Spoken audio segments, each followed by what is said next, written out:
A paz do Senhor Jesus, meus irmãos e minhas irmãs, Irmã Tainá aqui.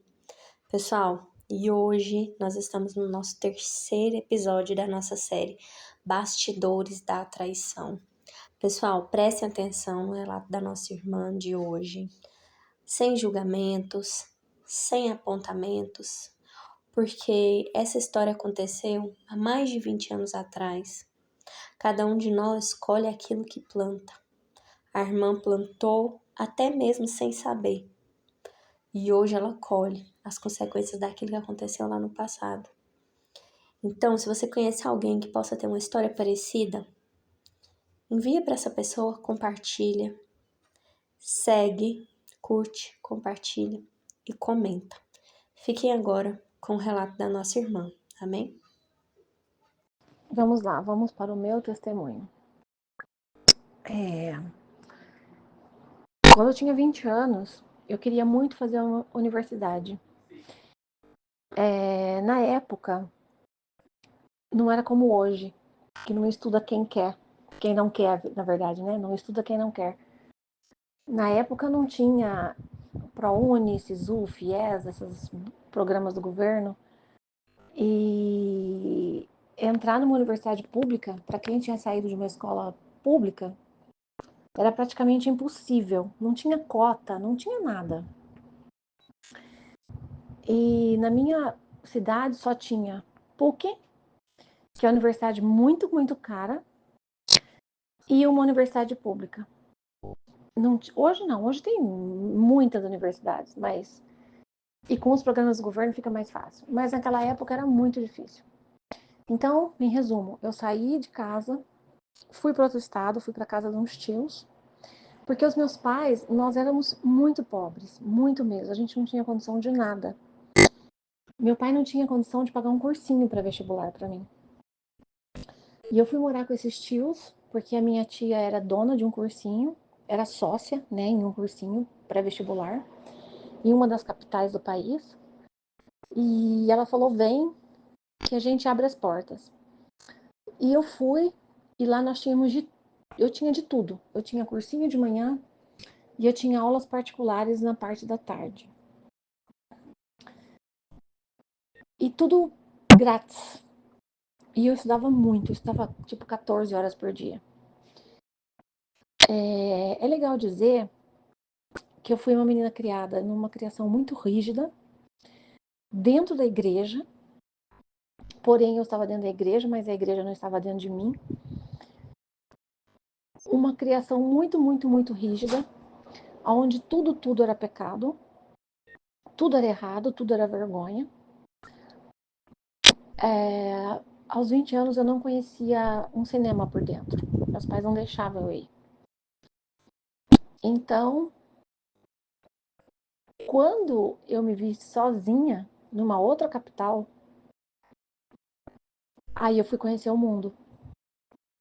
E aí, quando eu fui conhecer o mundo, no cursinho pré-vestibular, eu conheci um rapaz que fazia cursinho comigo. Na época, era um rapaz muito, muito bonito. Era um rapaz, ele parecia com um ator da Globo, que hoje já tá velho, obviamente, mas na época era mais ou menos a mesma idade nossa, e um rapaz, um ator muito bonito, Marcelo Novaes, tá? O ator chama, né? Marcelo Novaes. Ele era muito parecido, inclusive ele tinha o apelido de Marcelo Novaes e tudo. E eu e esse rapaz começamos a namorar no cursinho. Eu queria fazer medicina, por isso essa loucura de estudar muito, e ele queria fazer engenharia. E a gente começou a namorar.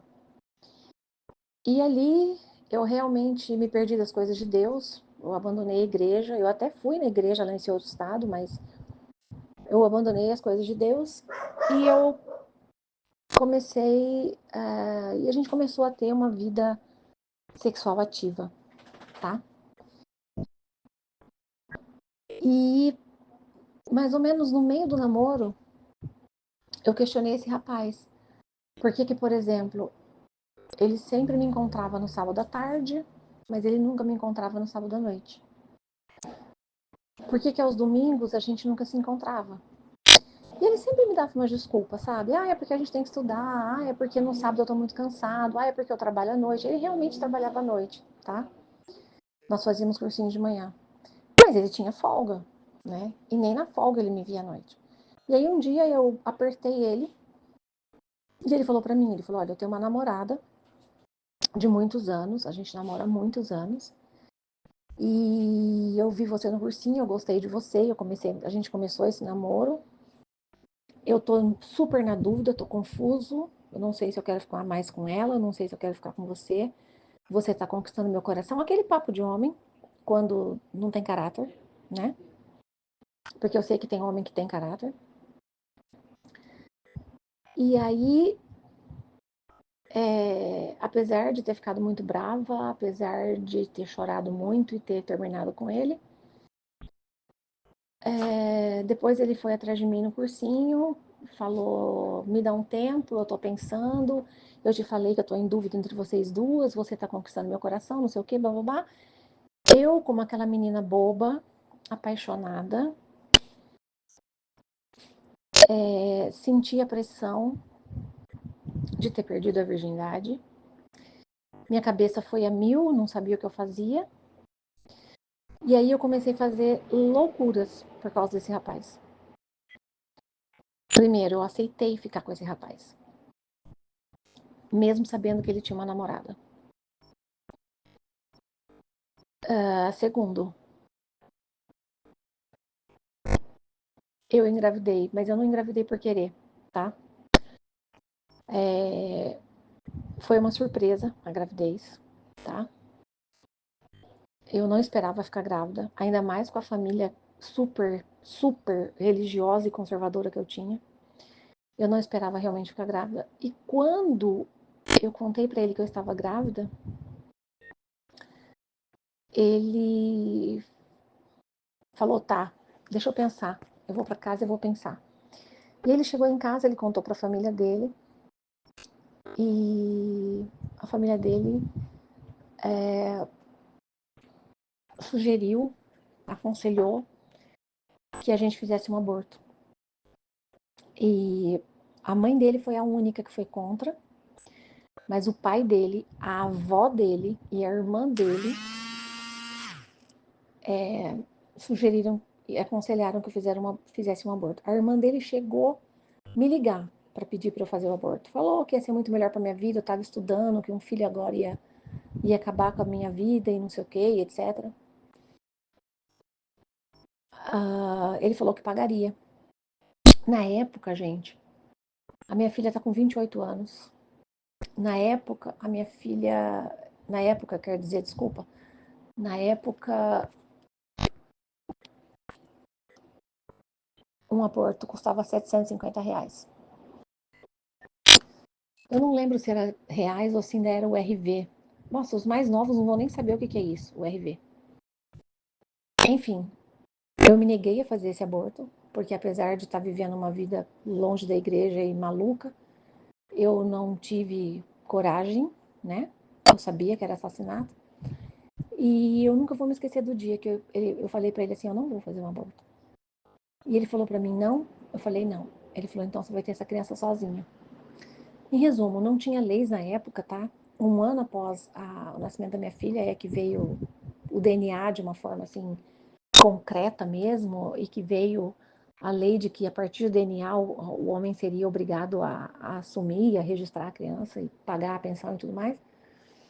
Enfim, eu vim para Campinas, eu criei coragem, eu contei para os meus pais. É lógico que eu levei uma bronca colossal, mas no final meus pais aceitaram. Eu tive a criança, meus pais cuidaram de mim, deram todo o suporte emocional, financeiro, amor. Minha filha era a princesinha deles. E aí eu conheci o meu marido. Minha filha tinha 1 ano e meio quando eu conheci meu marido. Ele, desde o início, se apaixonou por ela, ele criou ela como filha. Ela tem ele até hoje como pai, os meus netos são os netos dele. E E agora eu tô passando por isso, eu fico pensando se eu tô pagando, porque eu fui amante, querendo ou não, né? Eles não eram casados, eles tinham um namoro há muitos anos. Bom, como eu estava falando, eu não sei se eu fui amante, eu não sei como é que fica isso no mundo espiritual. Eles namoravam, eles não moravam juntos, morava cada um na sua casa, mas eles namoravam muito tempo. E eu imagino a dor que que eu fiz aquela moça passar, porque no fim não teve como, eu estava grávida, nós éramos do mesmo cursinho. Ela não era, tá? Ela já fazia faculdade de direito na época. Mas ela acabou sabendo, nós tínhamos amigos em comum, e a barriga apareceu, né, gente? E aí eles chegaram a terminar.